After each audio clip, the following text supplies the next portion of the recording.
Welcome back, everybody, to the Miami Marlins franchise here on MLB The Show 23.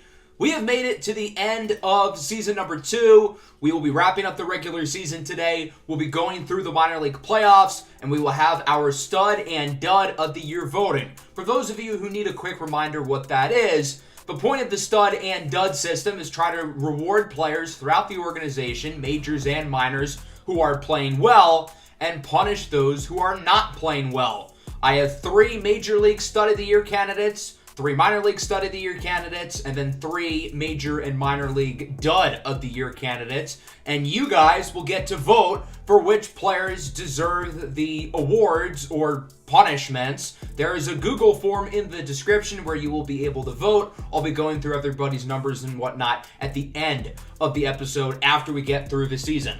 We are currently 78-78. We still have a chance to make the playoffs. It is very slim, but it is still possible. We are going to be finishing up the minor league seasons today as well. The AAA Jumbo Shrimp will not be making the playoffs. However, the AA Blue Wahoos will be making the playoffs, so we'll be going through the playoff run here early in today's video. The AAA Jacksonville Jumbo Shrimp were really bad this year, finishing 63-87, which is dead last in the division by a wide margin. We have the lowest winning percentage of any AAA team, including the Aviators, who are the AAA affiliate of the Oakland Athletics. If you're worse at winning than the A's, that's not good, and our team was quite bad, mainly because of the offense. The pitching was fine, but our offense was probably the worst amongst all of AAA. I guess that can be partly attributed to certain guys who performed well moving up, like Jacob Berry, Victor Mesa Jr., Taylor Trammell, and others. But regardless, the offense was completely abysmal. The pitching was pretty good for the most part. We've got Sixto Sanchez up here. He's pitched well. Gennaro Miller has pitched well. Yuri Perez pitched well for the half the season he was in AAA before we called him up. So it seems like pitching was definitely not the issue with this group, but more so the offense. The Pensacola Blue Wahoos ended up winning the division in the first and second half of the season.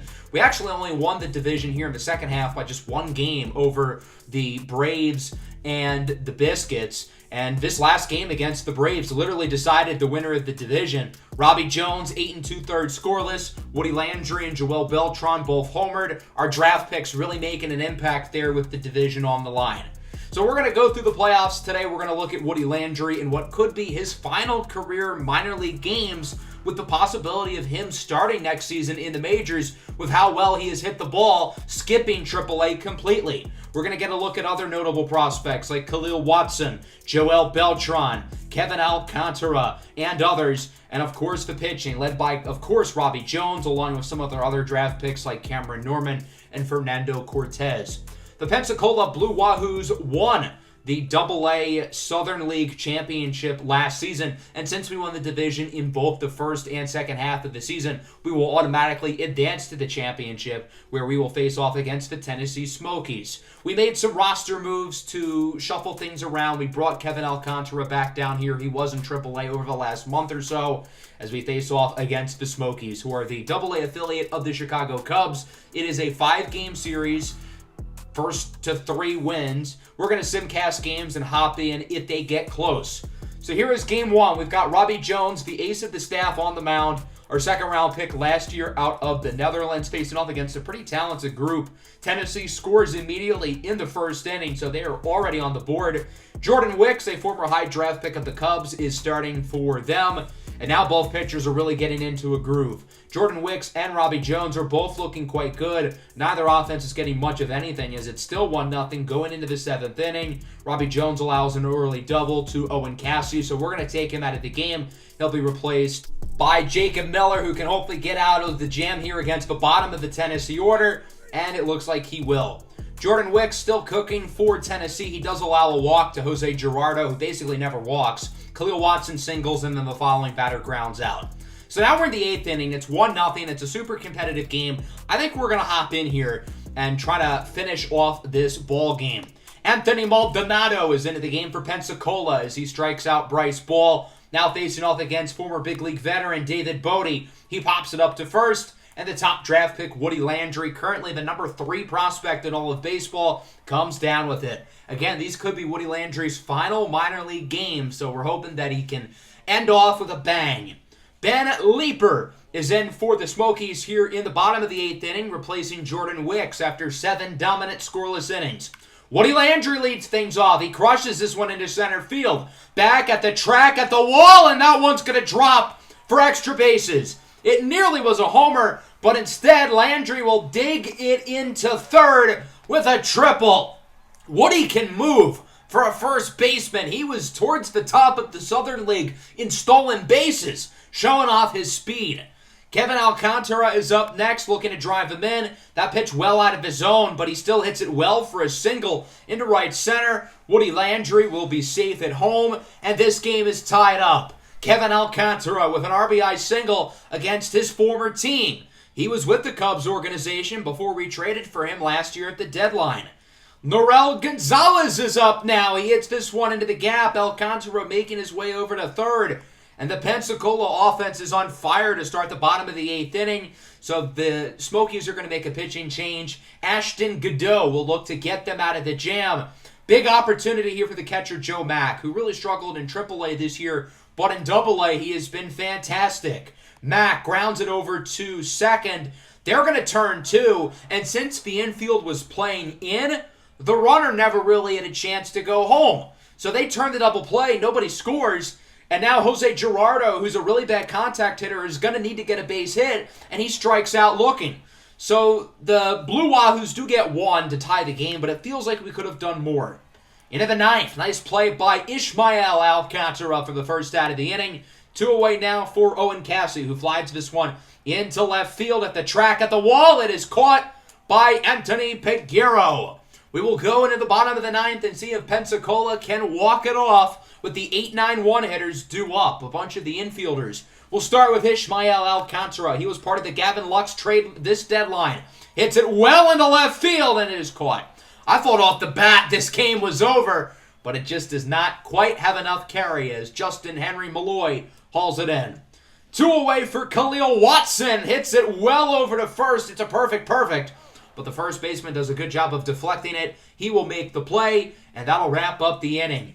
Through 9, we do not have a winner in Game 1 of the Southern League Championship as we go into the 10th. The lefty Will Stewart is in for the Blue Wahoos. He is a very solid lefty arm as he faces off against the top of the order, Christian Franklin, who grounds it to Ishmael Alcantara, who makes the throw, and that'll be an easy 1-2-3 top of the 10th. And now the Blue Wahoos will have an opportunity to walk it off in the bottom of the 10th. And guess who's up? The big first baseman, Woody Landry. He checks his swing. They call him out on strikes. Now, not so fun at bat for Woody, but he makes it to first safely. A throwing error from Tucker Barnhart, who's been known as a very reliable defensive catcher in his big league career. Woody's going to look to take advantage of this. He's going to try to steal second, and he's out of there. Barnhart makes the throw, making up for his error on the prior play. Pensacola really tried to take advantage of having the base runner, and it backfired. 2 away for Alcantara. He strikes out on the curveball. That might be the most eventful, not necessarily 1-2-3 inning, but the most eventful 3-batter inning you'll see. Justin Henry Malloy will start the 11th off by drawing a walk. Malloy has bounced around organizations a little bit. He was with the Tigers last year. Before that, he was with Atlanta. Very solid prospect, though, here nonetheless, as Nelson Velasquez goes down looking. Another pretty good prospect in the Cubs outfield. Stewart makes it through the 11th, and we'll go to the bottom of the inning. Zach Lee is in for Tennessee. He'll face off against Jose Gerardo. He's a good power hitter, struggles with contact, struggles getting on base, and he goes down looking on the fastball, trying to draw a walk. Now we will go into the 12th inning, still tied at 1. Remember the game last year in the AA playoffs went like 17 innings or something. We'll see if this one is similar. Tucker Barnhart is safe with an infield single. Good effort by Yidi Kape, the shortstop, to make the play. Sergio Alcantara draws a walk, another former Major League veteran. So from there, Stewart will be taken out of the game. He'll be replaced by another lefty, Dax Fulton, the talented 22-year-old who faces off against B.J. Murray Jr. Crushes it into left field, and that one is gone off the scoreboard. 3-run shot for Murray, 426 feet, a total no-doubter. And the Tennessee Smokies take a 4-1 lead here in the top of the 12th. Christian Franklin up now, bloops this one into shallow center. Khalil Watson cannot make the play, and that'll go for a short single. Tennessee's really hitting the ball well here in the 12th inning. Justin Henry Malloy up next, grounds this one past the glove of Alcantara and Cape. The infield was trying to play in for the double play, but that ends up backfiring. Otherwise, the runner wouldn't have made it on. 2-1, 2 away now for David Bodie. He strikes out on the changeup, so Pensacola will make it out of the inning, but they do allow 3. Luke Purcell, the 21-year-old lefty, is in for the save. We'll see if he can finish off the job. With 2 away, he will face off against the second baseman, Khalil Watson. He gets plunked. So that'll give the Blue Wahoos a base runner. We'll see if they can start a rally here. Anthony Peguero, the 18-year-old outfielder, is up next. Swings at a pitch that he absolutely should not have for strike 3. Barnhart makes the throw, and the Smokies win Game 1 of the Southern League Championship 4-1 in 12 innings. A really tough loss for us. The offense, for the most part, did not produce. We had this draw in the 8th inning with the big triple by Woody, followed by the RBI single from Alcantara. But other than that, the offense was pretty bad for a majority of the game. And the pitching was really good, though. Robbie Jones with 6 very strong innings. He allowed the run early, but other than that was really good. The bullpen was very solid until the 12th. And unfortunately, it's not going to be enough to win the game. Normally, 1 run through 9 innings is good enough. But unfortunately, that was not the case today. So now we've really got some damage control to make up here in Game 2. We certainly cannot afford to start down 2-0, especially considering both of these games are at home. So it would really suck if we lost them. We've got Zach McCambley on the mound. He's bounced around between AA and AAA this year, so we'll see what he'll be able to do against Nick Neidert. We got to set the tone early, get plenty of base runners, and get opportunities to score. That's why we ultimately lost the first game of this series, and obviously we cannot afford to lose another one. In the bottom of the second inning, we would drive in a run off of an RBI single by Jose Girardo, and then in the following inning, a 2-run homer by Kevin Alcantara puts us ahead at 3-0.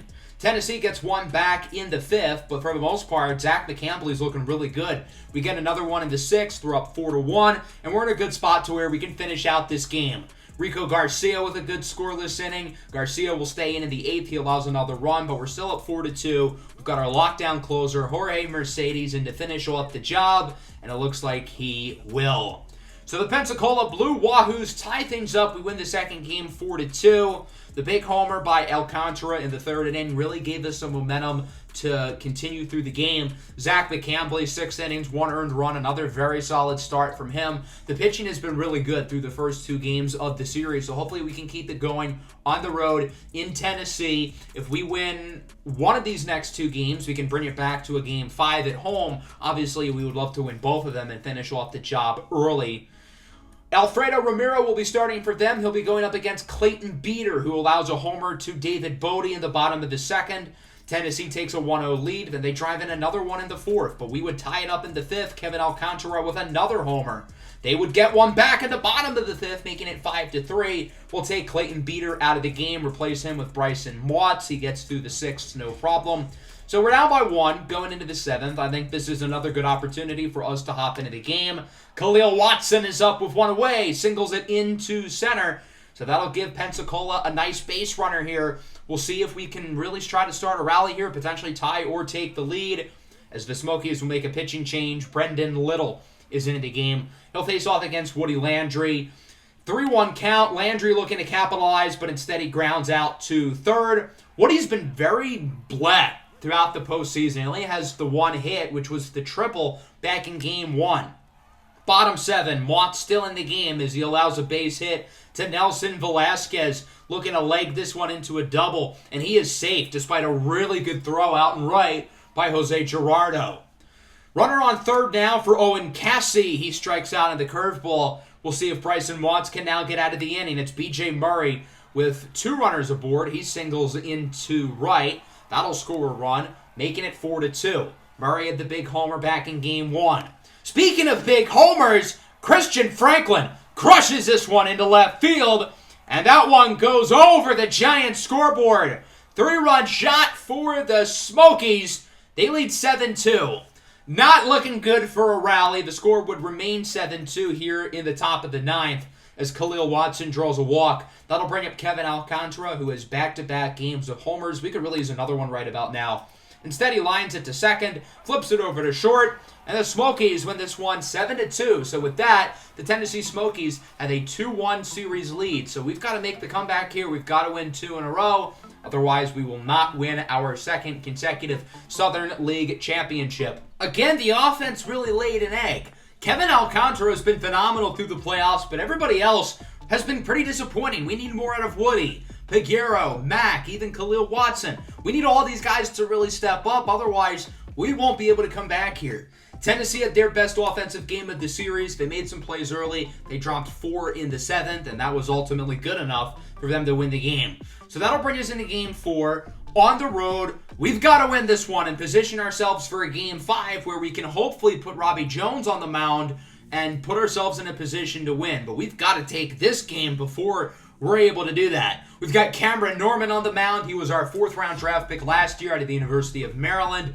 He's had a pretty good season for us. I think I trust him to make some plays here in Game 4. He'll be facing off against Kent Emanuel for the Smokies. Alrighty, the season is on the line here for Pensacola. Let's see what they can do. We got a couple base runners early. Couldn't do anything with them, but it's good to see the bats rolling. Tennessee gets 1 in the bottom of the 2nd, so they take the lead. Not ideal. We're getting hits, but we're not getting runs. We need to do better with guys on base. We're clearly getting a lot of guys on. Into the 7th, still 1-0. Another very good inning out of Cam Norman. And we're going to hop in here in the 8th. The offense needs to wake up. It's an elimination playoff game. We had a gem from Cam Norman, 7 innings, 1 run, and we're losing. Let's see if the 8th can be any better. What a play at second by David Bodie. Robbing Joe Mack of a base hit. Can't afford to lose base hits at this stage in the game. Dominic Sierra draws a walk. He was the Marlins' 3rd-round pick last year. So Sierra is aboard. Big opportunity here for Narel Gonzalez. And he hits this one sharply over to first. But Tennessee makes another very nice play to get out of the inning. The Smokies can just taste it. They're very close to winning this championship. Anthony Maldonado is in for Pensacola out of the bullpen as he allows an early base hit to Justin Henry Malloy, who singles into left. Our offense can barely score 1 run. We cannot let the lead get even wider.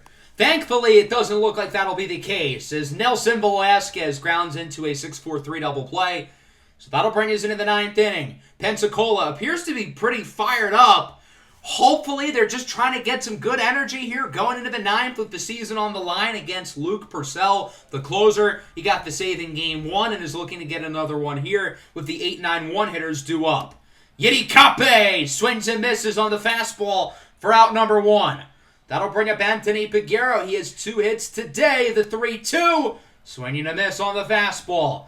The game now comes down to the leadoff man, Khalil Watson, 1 for 4 today. The 1-2 pitch on its way, swinging a miss. And this one is over.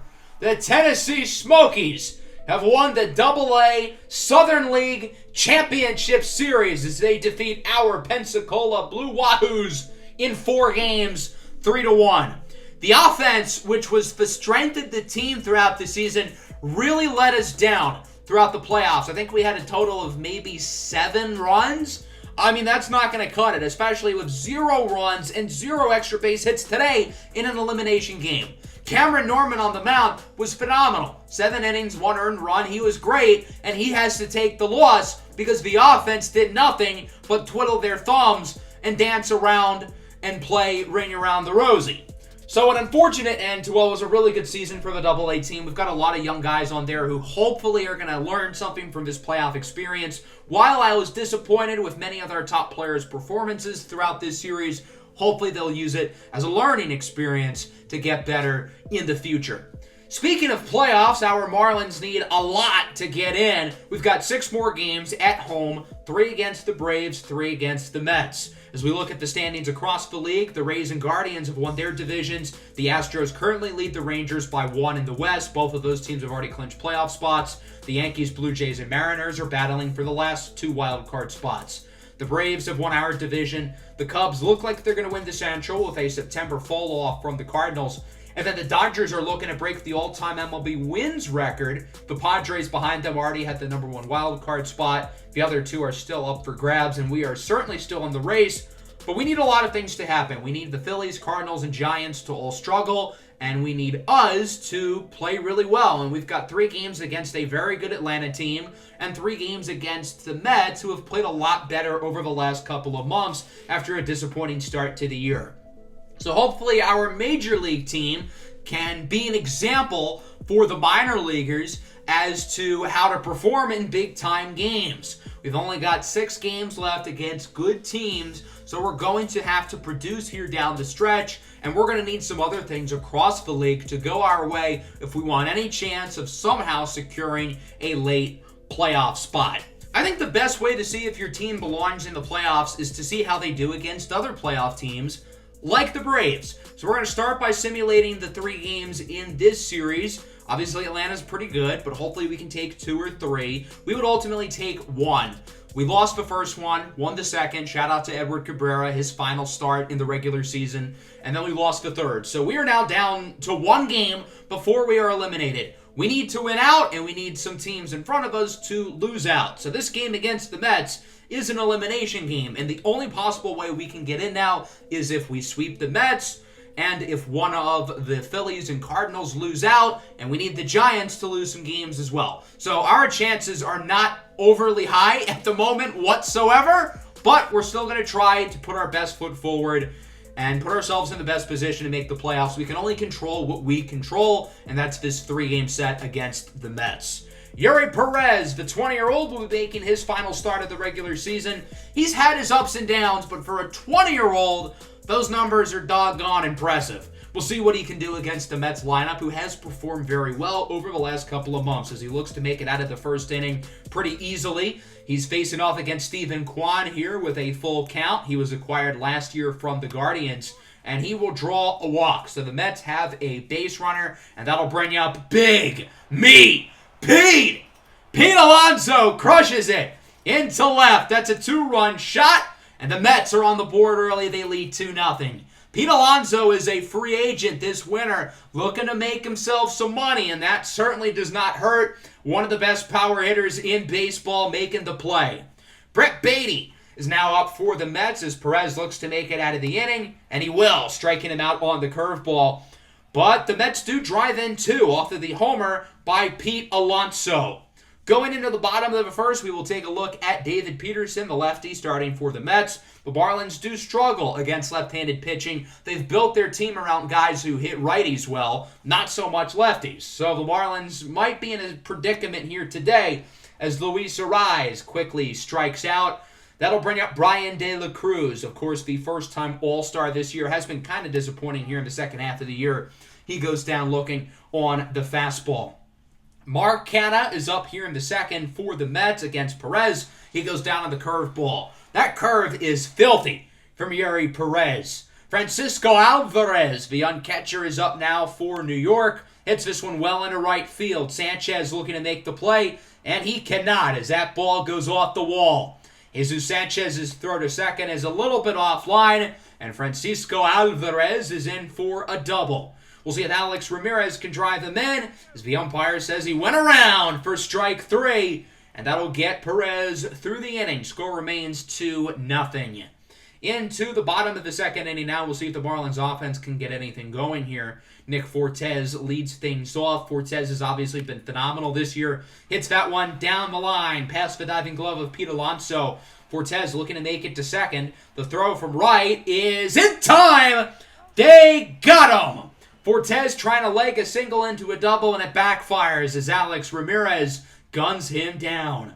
Jacob Berry's up now with 2 outs. He draws a walk. That's a tough pitch to lay off. Berry slightly lucky with the call. That pitch did kind of look like it was in the zone.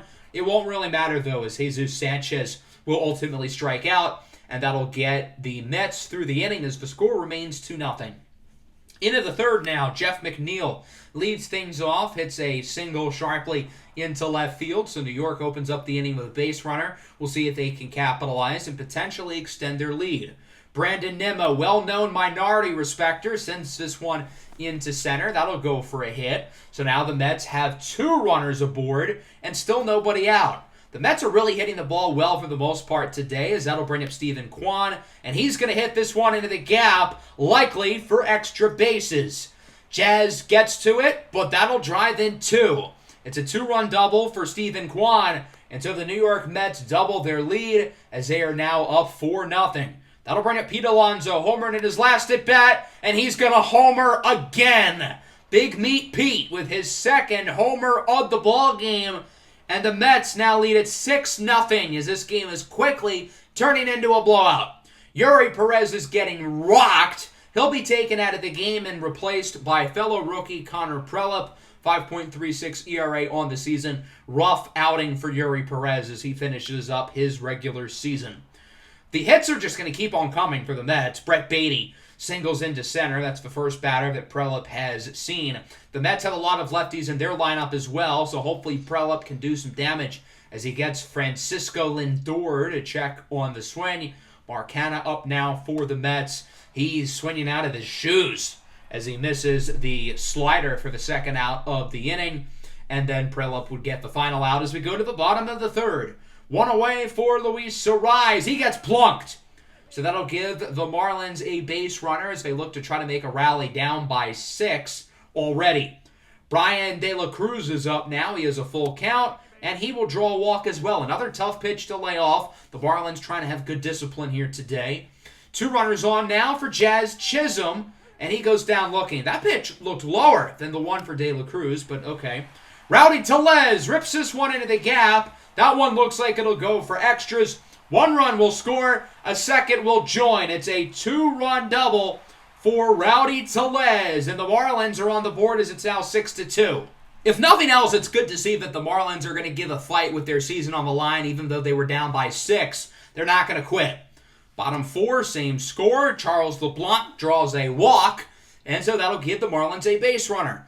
That'll bring up Jesus Sanchez now with 1 away. Sanchez really struggles against left-handed pitching, but he hits this ball well into left center field, and that'll drop into the gap as that one looks like it'll score a run. Sanchez is safe at 2nd. LeBlanc will score, and it is now 6-3. So the Marlins cut the lead in half, and with that, we will see a pitching change. Max Scherzer comes into the game out of the bullpen. Scherzer has not aged very well with the Mets. If you remember during the first half of last year, half of his starts were like complete game shutouts, and now he's a long reliever. Father Time has caught up to him. Luis Suarez lines out to left. That'll wrap up the inning. The Marlins do score a run, but the Mets answer right back. Have I introduced you to Pete Alonso? In case you were not familiar with him, you should be now. Big Meat Pete with a hat trick. His 3rd home run of the game, and we are still in the 5th inning. He'll have a few more at-bats to potentially look for number 4, which would be remarkable. Pete Alonso has single-handedly put the Mets up 7-3. That'll bring up Mark Canha now. He has struck out twice today, and that is a hat trick. Connor Prelop out of the bullpen has been pretty good for the most part, minus allowing the homer to Alonso. Bottom 5, Brian De La Cruz hits this ball well into left field, and that one is out of here. De La Cruz homers off of Max Scherzer for his 23rd of the season, and it is now 7-4. That is just De La Cruz's 4th home run since the All-Star break. I wish he had more of that first half power where he hit 19, but beggars can't really be choosers. Rowdy Tellez is up now for Miami. He drove in a couple during his last at-bat, and this time he gets plunked. The Marlins are continuously getting base runners. The offense is really starting to perform a lot better over these last few innings. As Charles LeBlanc grounds this one over to short, Lindor flips it to 2nd. So the Mets get 1 in the top of the 5th. The Marlins get 1 back in the bottom half of the inning. It is still a 3-run game. With 2 away here in the 6th, Jeff McNeil hits this one into the gap. That'll go for a double. Connor Prelop, as you can see, still in the game. The Marlins hoping that the rookie can get them out of a slight jam here as Nimmo lines it to short. Gavin Lux makes the play, and it remains a 7-4 ball game. Let's go to the following inning now. Scherzer still in the game with 2 away, facing off against Gavin Lux, and he will hit this one decently into left field. but Mark Canha will make the play. So with that, the Marlins season really comes down to these next 3 innings as they trail by 3. The lefty submariner Adonis Takadopoulos is in for the Marlins, the rookie from Greece. Of course, he's got that filthy knuckleball as he faces off against Alonso, who keeps this one in the ballpark. Alonso's first 3 at-bats were all homers. That one just misses out. Bottom 7 now. Luis Arraez hits this one into center, and that one will drop for a hit. Arraez looking to keep his average above 300 here before the end of the season, as he is aboard for Jazz Chisholm. Full count here for Jazz. He draws a walk. Another lucky call for the Marlins. That pitch was probably in the strike zone. Should have been called strike 3, but luckily it is not. The Mets will go back to the bullpen as Daniel Norris, the longtime Detroit Tiger, is into the game. He'll face off against Rowdy Tellez, who takes a big swing and a miss. A little lefty-on-lefty crime. Big opportunity now for Nick Fortes, who hits lefties well. Pops this one into shallow left center. Canha should be able to make the play, and he will. So the Marlins get a couple aboard in the 7th. They don't drive them in, however, as we move into the 8th. Reynaldo Lopez is in for the Marlins. He's pitched pretty well over the last few weeks, as it looks like he will retire the side. Alex Ramirez grounds it to second. Arraez makes the play pretty easily. So we will go into the bottom of the 8th now. Can the offense finally get something going here? The veteran, Adam Ottavino, is in for the Mets. With 2 away, he will face off against Jesus Sanchez. Grounds this one over to third. Beatty will make the play, and the Marlins season comes down to this final inning as they still trail by 3. The lefty A.J. Puck is in for the Marlins. The Mets have 3 lefties in a row due up. 2 of them would actually get base hits. Pete Alonso will then strike out. So now there's 2 on and 2 away for Beatty. He grounds it over to Rowdy Tellez. So the Mets get a couple aboard. They're unable to drive any of them in. And so the Marlins know what they got to do. They need at least 3 runs here to keep their playoff hopes alive. And it's not going to be easy because they'll be facing off against Edwin Diaz. Trumpet Man is in for his 39th save of the year. He will start off against Gavin Lux. Pops this one into the shallow infield, and Brett Beatty will come down with it for out number 1. The Marlins season now comes down to 2 more outs. Luis Arraez is up next. He's got a 2-1 count. Arraez grounds this one to third. Beatty makes the play again, and that'll be out number 2. The Marlins season now comes down to 1 final out. It'll be Brian De La Cruz, who homered earlier in the game. He's got a full count, and he strikes out on the fastball, 102 miles an hour. So the Mets win this one 7-4 against the Marlins. And with that, Miami has officially been eliminated from playoff contention. An unfortunate end to the season here for Miami. I guess they still have 2 more regular season games, but this is basically the end of the season with us now eliminated from the postseason. Pete Alonso leading the way for the Mets. He homered 3 times in this game. If not for Pete Alonso balling out, we absolutely could have won, but he was really good, and the offense just was not consistent enough. We didn't get enough base runners on, only 5 hits. We did get 5 walks, and we scored 4 runs. That's not going to be enough when Pete Alonso has the game of his life. De La Cruz homers. Tellez drives in 2. Other than that, nobody else really stood out. Yuri Perez certainly struggled in his final start of the year. The bullpen was pretty good, though, but not good enough to get the win. So we're going to get through our last couple of games pretty quickly now that we, along with the Giants, are officially eliminated. Even if we had won that game, we actually would have been eliminated as well because the Phillies won. So we're going to call up Sixto Sanchez and send down Adonis Takadopoulos. Takadopoulos already has had his minor league option used, so there's no harm in sending him down. I didn't want to send somebody who we would have to use an option for. And we're going to have Sixto Sanchez and Connor Prelup start these last 2 games, while our regular starters will be shut down for the remainder of the season. I want to get these young guys more opportunities to pitch, and we would end up winning both games. We win the first one 9-8, and the second one 6-3. We mixed up the lineup cards a little bit. We had a lot of the younger guys play as well. So with that, we finished the season 81-81, 500, perfectly balanced as all things should be. Some notable standouts of the season include Brian De La Cruz, who was an all-star. Jazz Chisholm played pretty well. I know the numbers aren't going to wow you, but he's still at a WAR at 4. He certainly won't be a dud of the year candidate. Nick Fortes was phenomenal. He was arguably our best player this season. Gavin Lux was a great trade deadline acquisition. Young guys like Jesus Sanchez played well. And then looking at the pitching, Edward Cabrera was a very pleasant surprise this year. He really broke out here at 25 years old. He was pretty good last year, but this year he was phenomenal. Sandy Alcantara struggled early in the season, but he was great during the second half of the season, looking like the Sandy that we all know and love. I will now go through my stud and duds of the year, and remember, you guys will be able to vote for the winner and losers down in the description. Our first stud of the year candidate at the major league level will be catcher Nick Fortes. He won the stud of the year last year, and this year he was drastically better with obvious career highs in homers, RBIs, average, on base, slugging, OPS. He had a 6.2 B WAR, which was 6th in the National League. Only Machado, Realmuto, Soto, Freeman, and Reynolds finished higher. He had a higher B WAR than guys like Bogarts, Ohtani, Arenado, Tatis, Austin Riley, Michael Harris, Pete Alonso, Ronald Acuna, Ozzie Albies. The list goes on and on. He was phenomenal this season offensively, probably our most consistent hitter. And behind the plate, he was great as well. He had no errors, perfect fielding percentage, and he won the National League Gold Glove for catching. He was fantastic this season without a doubt. Edward Cabrera finished third for the stud of the year last year, and he's back this season as he drastically improved from a year ago. 2.89 ERA, the lowest ERA on the entire roster. 1.26 whip in 32 starts. 18 of them were quality starts, and he just really improved in every aspect of the game compared to last year. The hits were at a good number. The walks were by far a career best. Strikeouts were high, and his pitching WAR was second on the team, only behind Sandy Alcantara. I thought long and hard, about the last one. I thought about putting in Brian De La Cruz. He was an all-star this year, but he was kind of disappointing in the second half of the season.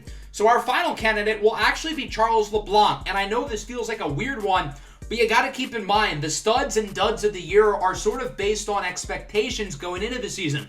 We did not have big expectations for LeBlanc, but he was actually really good.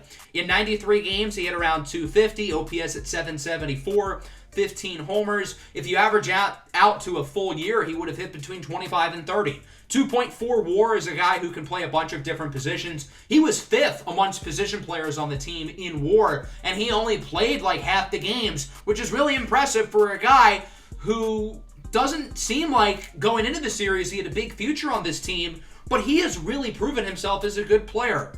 Now we will have our dud of the year candidates, and we will start with Harrison Bader in the outfield. We signed him to a 2-year contract in the offseason, and he was pretty bad offensively. He did play better as the year went along, and obviously he has a lot of value defensively. He has a Gold Glove level defensive player in center field. So while he is one of the best defensive players in baseball, and he did have a positive WAR at 1.5, he was too bad on offense to leave off the list. In a vacuum, Reynaldo Lopez's numbers were not bad. Sub-4 ERA, sub-1.2 whip. That's pretty good, but I had higher expectations for him.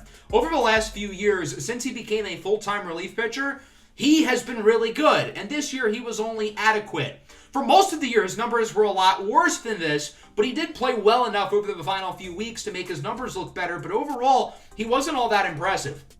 I had a hard time figuring out who my final dud of the year candidate was, so I decided to go with Xavier Edwards. Maybe it's a little bit unfair because he only had 111 at-bats in the majors, but after having a pretty good rookie season, he was really bad in the big leagues. We had him up for the first month and a half, then we sent him down to AAA. If you average his WAR out for a whole year, it would have been lower than -2. He had a K rate of 35%, a walk rate at just 5%. So when he was in the majors, he was really bad, and it's not like he was dominant in AAA or anything. So those are our stud and duds of the major leagues. Again, make sure to vote in the description. Here are our studs of the year for the minor leagues. The first one is pretty obvious. It's Woody Landry. The expectations were very high for him, but even I could not have seen this coming. Woody Landry's numbers offensively this year were unbelievable. He had a 5.7 WAR, which is higher than anybody regardless of position or league across all of minor league baseball, and it obviously was by far first on our team. He led the Southern League in batting average, hits, doubles. He was high up on triples. He led in homers by a lot. He led in RBIs by a lot. He led in runs by quite a lot. He was tied for 7th in stolen bases. He led in walks by a lot. He led in on-base slugging and OPS by a lot. In OPS, he led by more than 200, which is just utterly ridiculous. Woody Landry was unbelievable this season, and I think there's a very good shot he starts next year in the majors, skipping AAA completely, being a 76 overall, and now that he's going to go up in rating since he's a stud of the year candidate, I really think he's ready to be a big leaguer. Khalil Watson is our second candidate. Watson had a very solid season this year. He really improved from last year, specifically his power numbers. He only had 1 homer last year. This year he had 13. 270 average. For most of the year, that number was higher. He is on a cold streak. OPS at 775, which is 4th in the AA Southern League. He had a 2.7 WAR, and his defense was better than Woody Landry's, and he also played more of a premium position. I hate to only pick top prospects for our stud of the year candidates, but the last one is going to be Robbie Jones, the starting pitcher. These were our 3 best minor league players this year. Robbie Jones was our second round pick this year, and he was really good. Only 32 walks. The strikeouts were low. We knew that was the weakness with him. But other than that, every other statistic was really, really good. He was fantastic this season. He's probably going to start next year in AAA and will be big league ready a lot sooner than I had originally expected when we drafted him. There are some other really good prospects who I wanted to give a shout out to for having good seasons. We'll start with Kevin Alcantara, who was great in AA. The problem is he was equally awful in AAA, so hopefully he can be more of a AAA player next year. Gennaro Miller in AAA had a quietly really good season. Last year, he got a ton of attention as our best minor leaguer in the system. We promoted him to AAA at the beginning of the year, and he was pretty solid as a two-way player. I think as a pitcher, he's pretty close to ready to being a big leaguer, and his offense is still coming along. Now for our 3 minor league dud of the year candidates. We'll start with Jose Gerardo, whose potential has already gone down to a C, and it'll go even farther down here today, depending on where he is placed. 210 average, 254 on base. That is dreadful. Sub 600 OPS. He has drawn 20 walks this season and has struck out nearly 6 times as much and has a WAR at negative 2.4, which is absolutely horrendous. Gerardo's got a long ways to go. He's only 19 years old, but this was a really rough season for him. In all of AA, he had the 3rd worst B-WAR amongst anybody. That's not good. Yiddy Cape is second on the list. Cape started the season off in AAA, and now he is having a bad season in AA. So his stock has really fallen quite a bit. He's a really high-level prospect for us, a B potential shortstop who we have high hopes for, and did not really take a major stride this year. While his numbers are not as bad as Jose Gerardo's, I think the expectation for him was a little bit higher because he started the season in AAA. He does have a positive WAR at 1.6 though, and overall wasn't terrible in AA.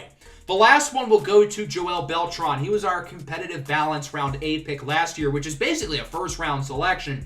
Another big time prospect for us, and he was a little disappointing. We know he's not much of a contact hitter. I could have lived with like 240, maybe even 230, but sub 220 is not it. If he did hit sub 220, I would have liked more than 11 homers, on base lower than 300, OPS at 637.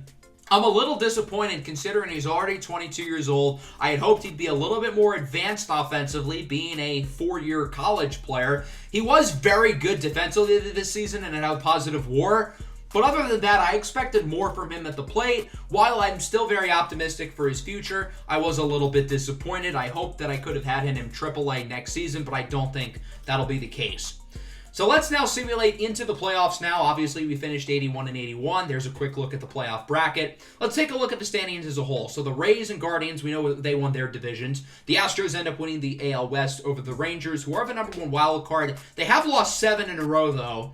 The Mariners and Yankees get the last 2 spots, 1 game ahead of Toronto, who ends up barely missing out. The Braves obviously won the East. We finished in 3rd, of course. The Cubs ended up winning the Central over St. Louis, and then the Dodgers, with 119 wins, break the MLB's all-time win record. Very impressive. I can't wait to see how they lose in the divisional round again this year. The Padres, Phillies, and Cardinals ended up being the wild cards. Cardinals only won 83 games, so if we had gone 6-0 today, we would have gotten that last wild card spot. So it's kind of unfortunate that we had a chance to and didn't. Juan Soto won the National League MVP. I thought it should have gone to Shohei Ohtani because he was phenomenal offensively and pitching. He did win the Cy Young, barely beating down his teammate Clayton Kershaw. Freddie Freeman ends up winning the batting title. AJ Minter wins the Reliever of the Year. Daki Fujita, an international free agent, wins the Rookie of the Year over a couple of his Pirates teammates with Ray Parsons and Tamar Johnson. Next up, we've got the Hank Aaron Award. That ends up going to Juan Soto over Tatis and Reynolds. In the American League, Yordan Alvarez takes home his first MVP. Shane McClanahan wins the Cy Young over his teammate Drew Rasmussen. Kyle Tucker wins the batting title. A lot of Astros in there as he beats out Yordan Alvarez and Jose Altuve. Emmanuel Clase wins the Reliever of the Year award, just like our Guardian series last year. Tyler Soderstrom wins the Rookie of the Year over Jace Young. And William Rosales, the A's first-round pick this past season out of the University of Florida. And then Aaron Judge ends up winning the Hank Aaron Award, his second in the last 3 years. We had Nick Fortes win the Gold Glove. Fortes finished third in Silver Slugger for catchers, and Brian De La Cruz finished in third for Silver Sluggers amongst designated hitters. He mostly played DH because his reaction time in the outfield is god-awful. So let's simulate through the playoffs now. Going through the wild card round, Texas, who had lost 7 in a row to end the regular season, gets swept by Seattle, while Houston, San Diego, and the Cubs win their respective series. No Cinderella run this year from the Phillies, unlike the last couple of seasons. The number 1 seeded Rays get swept by Seattle. How about that? They'll go against Cleveland in the ALCS. And then in the NL, the Cubs sweep the Braves. Atlanta has won 100-plus games 3 years in a row. They've not made it out of the NLDS in any of those seasons. The Cubs will face off against the 119-win Dodgers, who beat the Padres in 4 games. As we look at the World Series, Cleveland ends up beating Seattle in 5, and the Dodgers need 7 to beat the Cubs. So we will have a World Series between the Guardians and the Dodgers, a rematch of last year's World Series. Going into last year's World Series, the Dodgers were the heavy favorite and lost to Cleveland. This year, they would be the heavy favorite if not for Shohei Ohtani and Mookie Betts both being injured. So that creates a totally new dynamic for the series. Cleveland beat the Dodgers last year. We'll see if they can do it again. Game 1 goes to the Dodgers. Game 2 also goes to the Dodgers. LA takes the first 2 at home. Cleveland's got to win some games here in Cleveland. They win the 3rd game. Bieber against Kershaw and ends up going to Kershaw in Game 4. So the Dodgers now lead 3-1, and they will finish it off in Game 5. The Los Angeles Dodgers have won the 2024 World Series. Brendan Donovan and Luis Guillorme finished top 2 for playoff MVP, which is hilarious because when we traded for Gavin Lux at the deadline, I criticized the Dodgers for having those guys far up the lineup instead of Gavin Lux, and now I look like a total buffoon. Andres Jimenez wins the postseason MVP in the AL, and then Freddie Freeman wins the World Series MVP. So congratulations to the Dodgers for actually winning a non-Mickey Mouse fraudulent ring. They have finally done it with their current core, getting revenge on the Cleveland Guardians in 5 games. So that'll wrap up season number 2, a really fun season of the series. I'm excited to get into the offseason, which will be the next episode. And then, of course, we'll be moving into season 3. Hope everybody enjoyed. Make sure to leave a like and subscribe to the channel if you are new. Peace out.